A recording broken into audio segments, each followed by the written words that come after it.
আল্লাহ রাব্বুল আলামিন আমাদের জীবনের প্রতিটি স্তরে ইনসাফ এবং ন্যায় বিচার প্রতিষ্ঠা করার নির্দেশ করেছেন, ন্যায়সঙ্গত নীতি অবলম্বন করতে বলেছেন। বৈষম্যকে ইসলাম বিন্দু পরিমাণ কোনো জায়গায় কোনো প্রকার স্থান দেয়নি।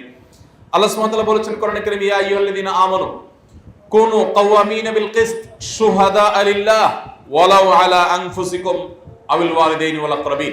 যদি নিজেদের বাপদাদা আত্মীয় স্বজনের বিরুদ্ধে গিয়ে হলেও ন্যায়নিষ্ঠ অবস্থান গ্রহণ করতে হয়, তারপরে সেটি মুসলমানকে করতে হবে। ন্যায়নিষ্ঠ অবস্থান নিতে গিয়ে যদি আমার নিজের বিরুদ্ধেও যাবে, আমার বাবার বিরুদ্ধে যাবে, আমার আত্মীয় স্বজনের বিরুদ্ধে যাবে, এটা হবে একজন মুসলমানের নীতি এবং আদর্শ। আমরা ইনসাফের কথা বলি, যখন আমার নিজের বেলায় আসে তখন আমি ইনসাফের কথা বলি, যখন আরেকজনের বেলায় আসে তখন আমি ইনসাফের কথা ভুলে যাই। যখন আমি রিকশায় যাই, পাশ দিয়ে একটা গাড়ি জোরে চলে যায়, সেই গাড়ি জোরে চলে যাওয়ার কারণে ধুলোবালি আমার গায়ে এসে পড়ে, মুখে এসে পড়ে, অথবা ময়লা পানির ছটা এসে আমার গায়ে পড়ে, তখন গাড়িওয়ালার প্রতি আমি বিতৃষ্ণ হয়ে তাকাই এবং সে যে অন্যায় করেছে আমি যেন শতকণ্ঠে প্রতিবাদ করতে চাই। কিন্তু আমি যখন গাড়ির আরোহী থাকি, আমার গাড়ি তখন কত জোরে যাবে, কত দ্রুত আমি গন্তব্যে যেতে পারবো, সেটাই আমার প্রধান টার্গেট থাকে।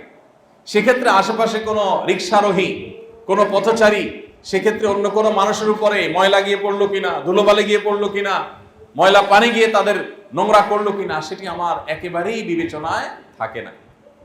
আমরা যখন বাসে থাকি, পাবলিক পরিবহনে থাকি, তখন দ্রুত গন্তব্যে যাওয়ার জন্য আমরা আশা করি ড্রাইভার যত দ্রুত সম্ভব, যত জোরে সম্ভব, যত ভালো করে সম্ভব, যত তাদের সম্ভব পৌঁছে দেখ। প্রয়োজনে আরেকটা গাড়িকে চাপা দিয়ে হোক, আরেকটা গাড়িকে পেছনে ফেলে হোক, আরেকটা গাড়ির সাথে হালকা কম্পিটিশন করে হোক, যেভাবে হোক আমার গন্তব্যে আগে যেতে পারলে আমি খুশি। আমি ড্রাইভারকে বলি, বাহ, অনেক ভালো গাড়ি চালিয়েছেন আপনি। সেই আমি যখন অন্য আরেকটি গাড়িতে থাকি, অন্য কোনো পাবলিক বাস যখন আমার গাড়িকে চাপা দেয়, তখন আমি তার নীতি আদর্শ নিয়ে, তার আচরণ নিয়ে আমি প্রশ্ন তুলি। তাহলে বোঝা গেল যে আমরা ইনসাফের কথা সবাই বলি, ইনসাফ এর বিপরীতে আমাদের কারোর অবস্থান নয়, কিন্তু আমাদের আচরণ, আমাদের কর্ম যখন আমরা দেখতে পাই, তখন আমরা দেখি আমরা অন্যের বেলা ইনসাফ খুঁজি, নিজের সময় আসলে আমাদের ইনসাফের কথা মাথায় থাকে না। বিশেষ করে একটি ব্যাধি আমাদের মধ্যে আজ ব্যাপক আকার ধারণ করেছে, সেটি হলো যে আমরা নিজের পক্ষের, নিজের কাছের আপনজন কারোর যদি কোনো প্রকার ভুল ত্রুটি পাই, তখন সেটাকে নানা ব্যাখ্যা দিয়ে সঠিক সাব্যস্ত করবার চেষ্টা করি।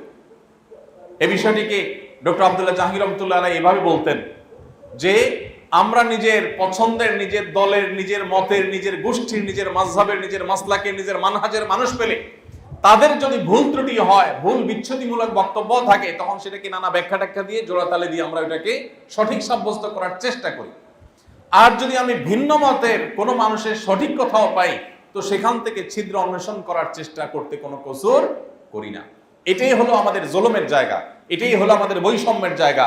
অথচ আল্লাহ তাআলা আমাদেরকে ইনসাফ করতে বলেছেন সবার ক্ষেত্রে, এমনকি অমুসলিমের ক্ষেত্রে। আমরা সেই নবীর উম্মত, যে নবীর কাছে যখন কোনো মুসলিম আর কোনো অমুসলিম দুজনে কোনো বিষয়ে বাদী বিবাদী হয়ে কোনো মীমাংসার জন্য এসেছেন এবং দলিল, প্রমাণ, তথ্য, যুক্তি ইত্যাদিতে অমুসলিম যদি অগ্রাধিকার পাওয়ার হকদার মনে হয়েছে তার কাছে, তিনি অমুসলিমের পক্ষে রায় দিয়ে নিজের অনুসারী উম্মত মুসলিমের বিপক্ষে রায় দিয়েছেন। আমরা সেই নবীর উম্মত।